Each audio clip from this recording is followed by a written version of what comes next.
Thank you, Mr. Speaker. Colleagues, I rise before you today to ask you to oppose House Bill 1464. There are a number of dangerous and harmful provisions in this bill, but I'm going to focus on one that sticks out to me especially that is very concerning. House Bill 1464 seeks to give the GBI sweeping new powers over our elections in this state.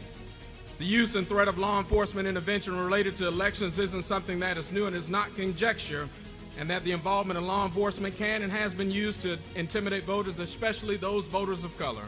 Now, you may think that is not the case, but for the constituents that I represent, that is very much a reality because they have lived through it. If you don't believe me, I encourage you to go talk to the gentlewoman from the 165th House District who has led civil rights demonstrations all over this state, and I'm sure you can have a conversation with her and she can educate you and school you. By giving the GBI, the state's highest law enforcement agency, original jurisdiction over election investigations, members of the majority party are doubling down on voter suppression. Now, some would have you believe that this is not the case, but this practice dates back not only to the Jim Crow era and beyond, but under this chapter, this is another attack on the right to vote. I bet there's an even more example, more recent today that I'm going to talk about, and today I'm going to tell you a story that goes just back 12 years and took place in a county named, like so many counties in our state, after an ardent and violent racist in Brooks County, Georgia. So what happened in Brooks County in 2010 is the perfect illustration of how the majority party has used law enforcement to suppress and intimidate black officials and voters, and it's a perfect illustration of the majority party's motives with House Bill 1464 and giving the GBI sweeping new authorities over our elections. In 2010, we saw a blatant act of voter suppression and intimidation after 3 black women got elected to the Brooks County School Board, and their election flipped the school board from majority white to majority black. And after their elections, they were arrested. 12 black people in total were arrested under the direction of the Secretary of State, who was Brian Kemp at the time, and these 3 women and 9 of their allies and friends were all arrested, and they were charged with 120 counts of voter fraud. And what truly was their crime?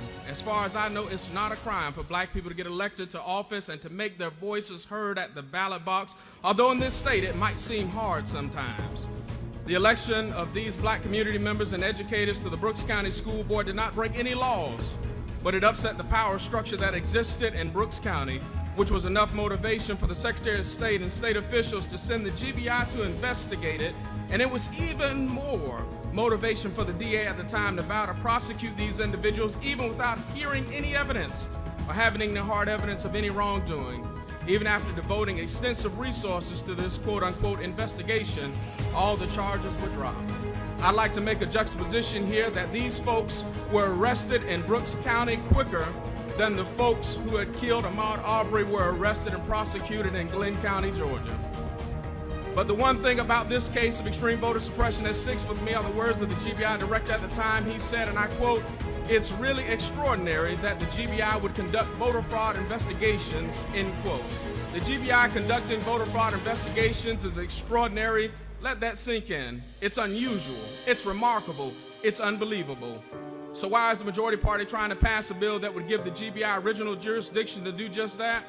Well, the majority party will say it's all about preventing voter fraud, and that's exactly what Brian Kemp and others would like to say happened in 2010 in Brooks County. But it's just not the fact. This provision in House Bill 1464 will be used to intimidate Georgia voters and election workers. It's also that this is unnecessary. The State Election Board already has the power to investigate alleged violations of our election laws under OCGA 21-2-31. We very clearly do not need this bill. My colleagues in the majority party and in the minority party agree that our most recent elections have been the safest and the most secure elections we've ever had in this state. So I ask the question today, why are we doing this? The people of our state have so many important needs, and we as the legislative body have the power with the stroke of a pen to change the lives of countless Georgians for the better, but instead we're using them during this time to pass a harmful and unnecessary voter suppression bill.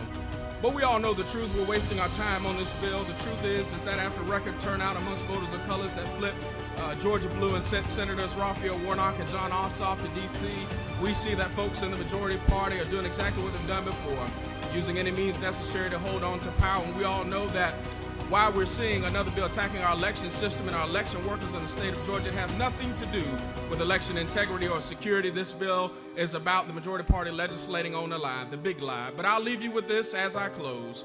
Something we've all heard before, and my grandmother used to say this: a lie don't care who tell it. So I'm asking each of you to stand on the side of truth, and the truth is this bill is unnecessary and it's dangerous and egregious. And I'm asking each of you to please vote no on House Bill 1464 so we can focus on bringing real solutions to the real problems that Georgians face